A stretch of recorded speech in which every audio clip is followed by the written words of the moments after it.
এই দিনের সকালটা আমাদের দুজনের জন্যই খুব মন খারাপ দিয়েই শুরু হয়েছিল। ভোর ৫টার সময় অয়ন বেরিয়ে গেল কলকাতার জন্য। বাকি দিনটা পুরো আমি একা, কিছুই আমার ভালো লাগছিল না।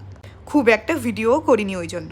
দুপুরবেলা এই ১ প্লেট বিরিয়ানি আনিয়েছিলাম, ওইটাই আমি দুবেলা ধরে খেলাম।